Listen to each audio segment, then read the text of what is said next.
Okay, so over the weekend, there was a Fox News Channel interview. The interviewer was Laura Ingraham. The interviewee was the former president, Donald Trump.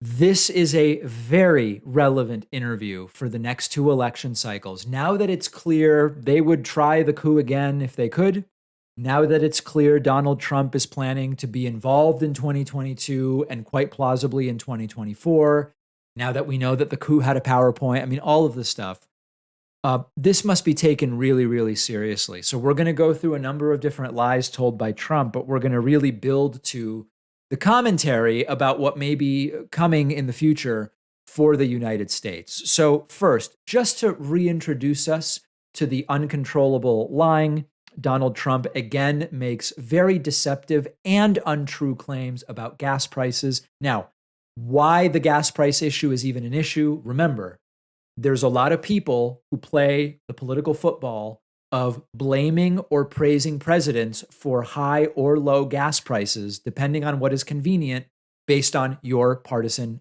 affiliation. I don't play that game.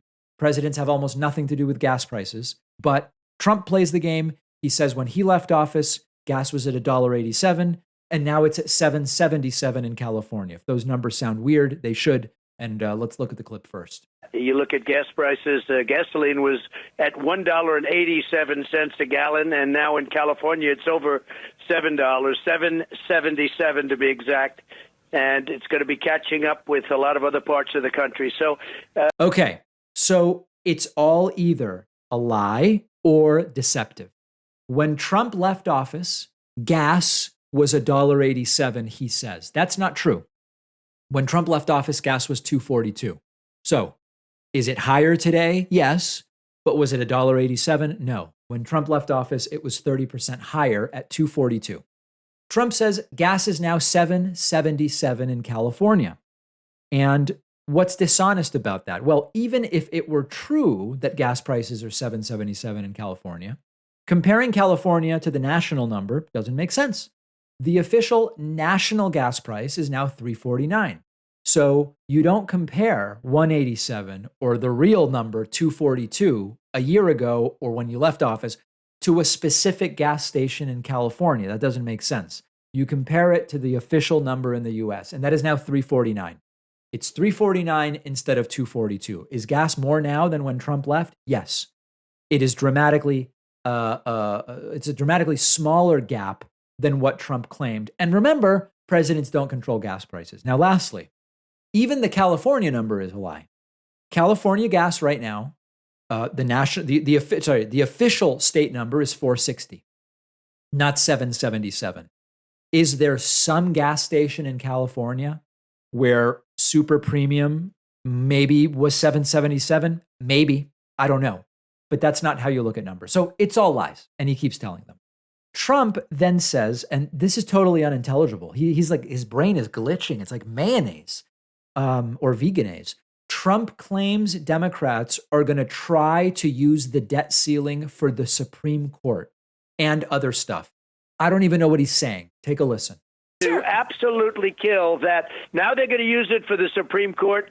And even worse than that, they're going to use it for the so-called voting rights, which is a disaster for our country. And certainly it's a disaster for the Republican Party.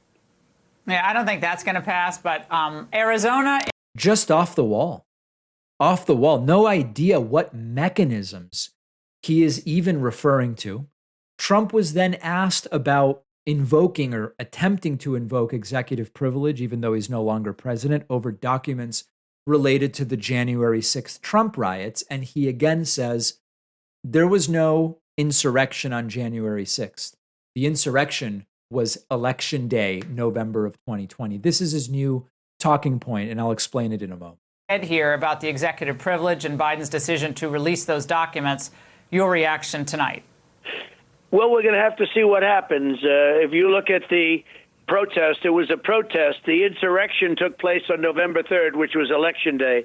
This was a protest, and a lot of innocent people are being hurt. A lot of innocent people are being injured. I would say the panel of judges that we're talking about didn't exactly like Trump. And if you look at the appointments, you can figure that one out for yourself. But this was a absolute protest, and people are being treated very, very unfairly. Their rights are being taken away from them, and the other side is not. You take a look at what's going on with BLM and Antifa, what they did in Portland and Minneapolis and Seattle, and nothing happens. But what happened, and by the way, people were killed. Nobody was killed here other than Ashley Babbitt, who was shot violently by a man that should not have ever been allowed to pull that trigger. Well, Liz Cheney is saying, okay, so the story is Trump says what happened on January 6th was not a coup, it was not an insurrection, and my supporters weren't violent. It was BLM and Antifa, if anyone was violent, but otherwise it was a peaceful protest. The real insurrection was when they stole it from him, in November of 2020. And he also continues to insist that all of these hundreds of defendants, the rioters, were actually innocent and now are being treated poorly. It's wild. I mean, and now is where it starts to get dangerous because people believe this stuff and they're going to try it again in 2024 with Trump or with someone else. Trump then attacks the makeup of the January 6th committee and says they aren't real Republicans. It's only Kinzinger and Cheney. But why is that? Well, let's look at the clip and then I'll explain. We have Liz Cheney and Kinzinger, two people that should not be on the committee. We don't have Republicans on I call it the unselect committee of Democrat partisans. It's ridiculous what's going on with it. And he has done a terrible job.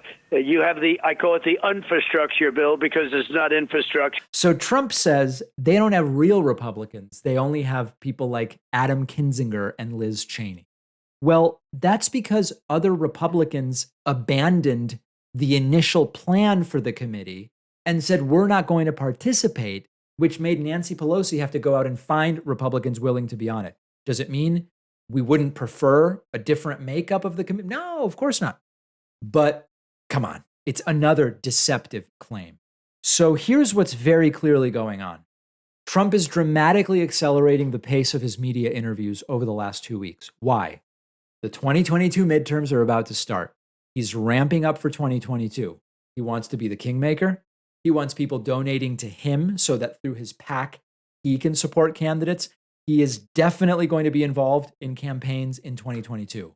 And then, this is all part of the buildup to try again with any means necessary, any means they can get away with in 2024. There is no doubt.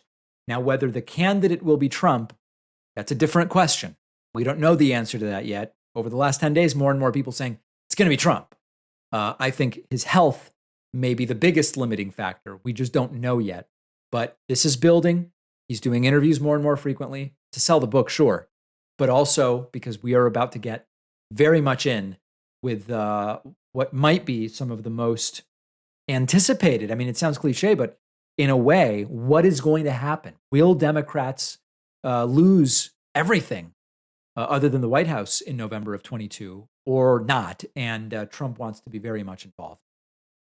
One of our sponsors is Kamikoto, making elegant, high-end, beautiful Japanese steel kitchen knives using traditional techniques from Honshu, Japan. I've been a big fan of Japanese kitchen knives for a long time. They have some great advantages. When you look closely at a Kamikoto knife, you see the quality of the ironwork. They only use Japanese steel. Every knife comes in a perfect heavy-duty ash wood box, makes storage really easy. It looks great in your kitchen or drawer. The balance of the knives is just amazing. I've been using them for everything. Every knife comes with a lifetime guarantee. On their website, you can see the complete list of chefs at Michelin star restaurants who use Kamikoto. And through this partnership they're doing with us, Kamikoto is giving you $50 off on top of their other special offers. Just go to kamikoto.com/Pacman and use the code Pacman for $50 off. The link is down below.